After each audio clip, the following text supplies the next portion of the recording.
விளக்கெண்ணெய் இல்லாட்டி காஸ்ட்ராயில் குடிச்சு எப்படி பேதி பண்றத பத்தி இப்ப பார்க்கலாம்.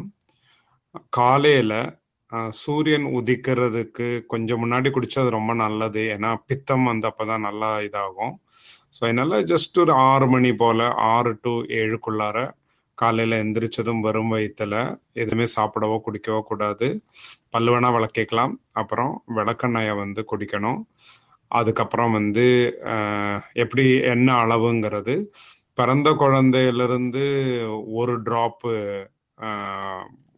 விளக்கெண்ணெய் கொடுத்துக்கலாம். பிறந்த குழந்தைகள்லாம் அது வந்து ஒவ்வொரு மாசமும் வந்து அப்புறம் மாசத்துக்கு தகுந்த மாதிரி டிராப்ஸை கூட்டிடலாம். முதல் ஒரு மாசத்துக்கு ஒரு டிராப் கொடுத்தா போதும். எல்லா நாளும் விளக்கெண்ணெய் கொடுத்து பேதி பண்றதா இருந்தா 2 மாச குழந்தைக்கு 2 டிராப்பு, 3 மாசம் 3 டிராப்பு அப்படின்னு ஒரு வயசு வரும்போது 12 டிராப்ஸ் அப்படிங்கிற அளவு. அப்புறம் 2 வயசு குழந்தைகள், ஒரு வயசுக்கு அப்புறம் வந்து எல்லா நாளும் கொடுக்கணும்னு இல்லை. அப்புறம் மாசத்துக்கு ஒருக்கா இல்லாட்டி வாரம் ஒருக்கா நல்லதுதான். ஒரு வயசுக்கு அப்புறம் வாரம் ஒருக்கா வந்து ஒரு வயசுல இருந்து 5 வயசு வரை வாரம் ஒருக்கா, 5 வயசு 10 வயசு வரை கூட வாரம் ஒருக்கா கூட பேதிக்கு கொடுக்கலாம். அப்போ அது வந்து ஒரு வயசுக்குன்னா 1 டீஸ்பூன் அளவு கொடுக்கணும். அப்புறம் 2 வயசுனா 2 டீஸ்பூன், 3 வயசு 3 டீஸ்பூன், அப்படியே ஒவ்வொரு ஏஜுக்கு தகுந்த மாதிரி ஒவ்வொரு டீஸ்பூன் கொடுத்துட்டே வரலாம். இப்போ 6 வயசு மேல வந்து அது வந்து 20 ml ஆக்கலாம். அப்புறம் 10 வயசுக்கு மேல 10 வயசு டு 15 வயசு வரை 30 ml கொடுக்கலாம். 16 வயசுக்கு மேல வந்து பெரியவங்க எல்லாருமே 50ல இருந்து 70 ml வரை விளக்கெண்ணெய் எடுத்துக்கலாம். இது அப்படியே கொடுக்கவும் அப்படியே குடிக்கலாம்.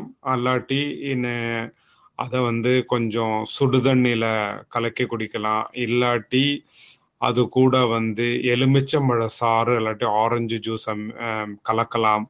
கொஞ்சம் சுக்கு பொடியோ இஞ்சியோ போடலாம். இல்லாட்டி கொஞ்சம் சர்க்கரை, வெல்லம் ஏதாவது ஒன்று கொஞ்சம் இனிப்புக்கு போடலாம். ரொம்ப போடக்கூடாது. கொஞ்சம் போட்டுட்டு இதை காலையில எந்திரிச்சதும் வெறும் வயிற்றுல குடிச்சிட்டு இடது பக்கம் கீழே பெட்டில் சாயிற மாதிரி, வலது பக்கம் மேலே இருக்கிற மாதிரி இப்படி சைடா படுங்க. அப்போ இந்த லிவர்ல இருந்து கால் பிளாடர் வழியா பித்தம் வந்து நல்லபடியா ஒழுகி வரும். இது இப்படியே நீங்க வந்து ஒரு 15-20 நிமிஷம் இல்லாட்டி அரை மணி நேரம் படுத்துட்டு அப்புறம் எந்திரிச்சு நல்லா சூடா ஒரு டம்ளர் சுடு தண்ணி குடிக்கணும். திருப்பியும் வந்து படுத்துக்கோங்க. நிறைய தண்ணி ஒட்டுக்க குடிச்சா அப்படியே கொமட்டிட்டு வரும், வாந்தி வரும். அதனால இப்படியே பண்ணிட்டு ஒவ்வொரு 5 நிமிஷம் 10 நிமிஷம் இருக்கா ஒவ்வொரு டம்ளரா சுடு தண்ணி குடிச்சிட்டே வந்துட்டே இருக்கணும். அப்புறம் நல்லா பேதி போகும்.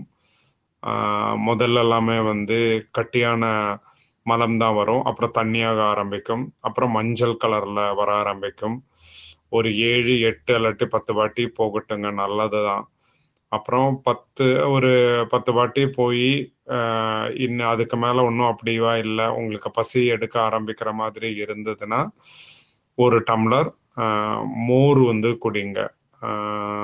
ஆனா அதுல வந்து வெண்ணெயெல்லாம் இருக்கக்கூடாது. வெண்ணெய் எடுத்த மோரை வந்து குடிக்கணும். தயிர்ல வெண்ணெய் இருக்கும், மோர்ல வெண்ணெய் நீக்கப்பட்டு வரும் அந்த தண்ணியா இருக்கிறது தான் மோர். அதை குடிச்சாச்சுன்னா அப்புறம் நின்றோம். அன்னைக்கு ஒரு நாள் முழுக்க வந்து லைட்டான ஆகாரம். இப்போ இது மிளகு போட்ட ரசம் சாதம் சாப்பிடலாம். ஆனா ரசமெல்லாம் வேண்டாம், ஏன்னா அதுல எண்ணெய்லாம் தாளிக்கும்.